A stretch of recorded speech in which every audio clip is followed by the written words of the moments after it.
요셉 자손이 많은 땅을 분배를 받았는데, 그럼에도 불구하고 오늘 여호수아에게 불만을 제기하는 사건을 기록을 하고 있습니다. 15절에 보니까 에브라임 산이 너무 좁을 테니 라고 여호수아가 말하고 있습니다. 이것으로 봐서 불평을 하는 주체가 므낫세의 얘기보다는 에브라임이라는 것을 알 수가 있습니다. 그리고 므낫세는 이 분쟁을 거들므로써 자기에게 할당되는 떡고물을 하나라도 더 얻고자 하는 꼼수가 보입니다. 에브라임은 어제 우리가 큐티 나눈 대로 므낫세에 비해서 자기들이 받은 땅이 아마도 적게 느껴지지 않았나, 그렇게 생각을 해봅니다. 그리고 에브라임이 분배받은 이 실로와 베델, 이 지역이 비옥하고 기름진 땅이기는 하지만 정복에 대한 상당한 부담감이 있었을 것으로 예상됩니다. 그게 16절 말씀이에요. 일단 요셉의 자손들이 여호수아에게 말했답니다. 여호와께서 지금까지 내게 큰 복을 주셔서, 창세기 49장에 나온 대로 요셉 자손이 엄청나게 축복을 많이 받았음을 알 수가 있죠. 그런데 오늘 땅을 더 요구하는 것을 보면 이들의 요구가 매우 부당하고 형평에 맞지 않는 요구다는 것을 알 수가 있습니다. 어제도 말씀드렸지만 엄밀히 따지면 이들은 요셉 자손이니 한 묶음이지 않겠습니까? 그런데 여호수아가 두 덩어리로 인정을 해준 것입니다. 두 배로 땅을 받은 것입니다. 그런데도 부족하다고 지금 목소리를 높이고 있는 거예요.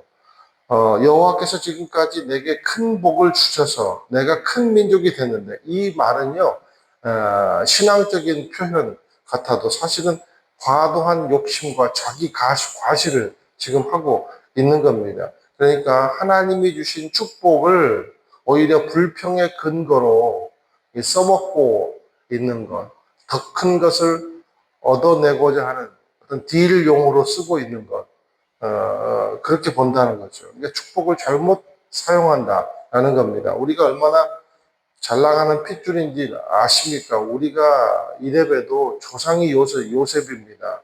근데 우리를 이렇게 대우하면 안 됩니다. 그러니까 축복의 근거를 사명에 두지 않고 땅덩어리 키우고, 얼마나 명문 가정이에요, 요셉 가정이. 근데 이것을 지분받고 물질적 축복을 누리고 무병장수하는 것에 두고 있다는 겁니다. 이건 절대 믿음이 아니다라는 거죠. 그러니까 다른 여러 지파들이 이 모습을 보고 얼마나 시기를 했겠습니까? 우리가 이것을 통해 알 수 있는 것은 절대 겉이 화려하고 규모가 크다고 믿음이 큰 것은 아니다. 건물이 좋다고 내실 좋은 것은 아니다. 욕심은 늘 사명을 망각하게 한다라는 겁니다. 그래서 여호수아가 이들의 말을 그대로 받아가지고 그들을 일깨워 줍니다. 15절은 우리 함께 읽으실게요. 시작. 여호수아가 그들에게 대답했습니다. 내가 큰 민족이 됐다면 에브라임 산이 내게 너무 좁을 테니 산림으로 올라가서 브리스 사람과 르바임 사람의 땅에서 스스로 개척하여라. 네 말대로 큰 민족, 강한 민족이 됐다면 스스로 개척해라. 무슨 말입니까?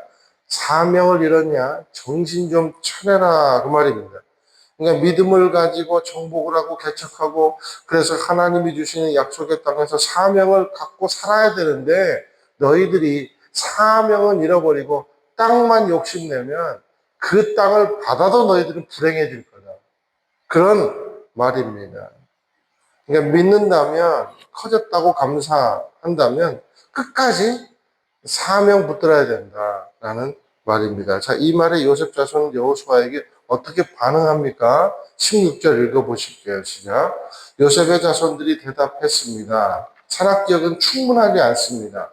게다가 평지에 사는 모든 가나안 사람들은 베스안과 그 주변에 사는 사람이나 이스라엘 골짜기에 사는 사람도 모두 철전차를 가지고 있습니다. 자, 우리는 강하긴 강한데 싸우지는 못하겠다라는 겁니다. 우리는 스스로 개척하는 것이 아니라 알아서 우리에게 떨어지는 그리고 더 넓은 땅, 더 좋은 땅, 떡고물이 필요하다. 우리는 기득권층이니 기득권층답게 대우해달라. 이겁니다. 그런데 여러분 보세요. 과거 적들이 철병거 있다고 못 이겼습니까? 하솔왕 보세요. 다 이겼잖아요. 지금까지 이 철기 문명의 시대를 살고 있는 가나안, 이 가나안을 철병거를 다 이기고 지금 여기까지 왔습니다. 그리고 여기 이스라엘 골짜기라고 말하는데 골짜기에 무슨 병거가 있어요. 골짜기에 병거가 움직일 수도 없는 곳이 골짜기입니다. 그러니까 일종의 가짜 논리, 핑계입니다. 사명은 싫고 땅만 좋다는 것이죠.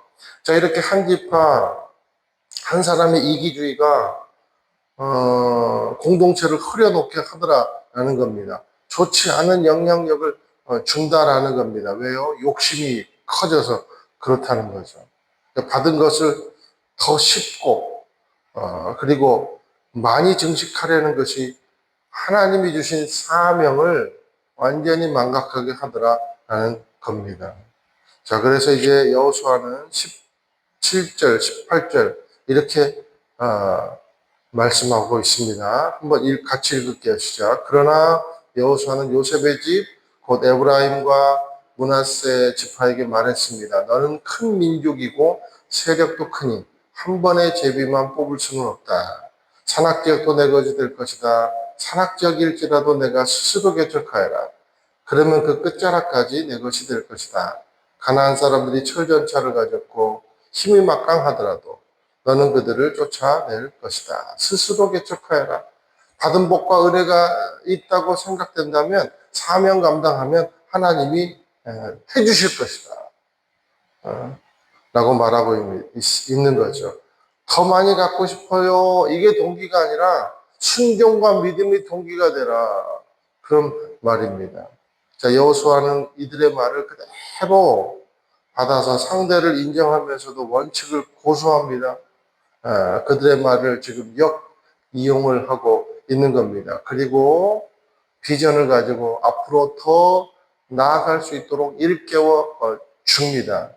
누구도 다치지 않고 원칙도 지키고 참 훌륭한 리더십이 아닌가 그렇게 생각을 해봤어요.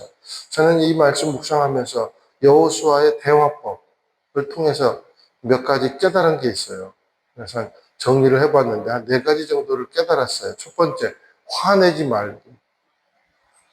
진짜 화를 내면 안 되겠구나. 만약에 화를 냈다면 여호수아의 명성이 더 떨어지고 문제는 어렵게 되었을 거예요. 그리고 두 번째, 여호수아의 대화법을 통해서 인격적으로 모독하지 말기. 이걸 배웠습니다. 몇십 년을 가르쳐도 변한 게 없냐, 이 화상들아.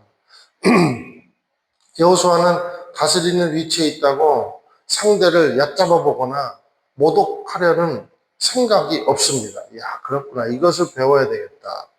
세 번째 배운 것은 흔들리지 않으면서 유연한 태도를 가지고. 이게 좋은 것 같아요. 그러니까 상황과 감정에 휘둘리지 않으니 원칙이 지켜지고 좋은 결과가 나오더라라는 겁니다.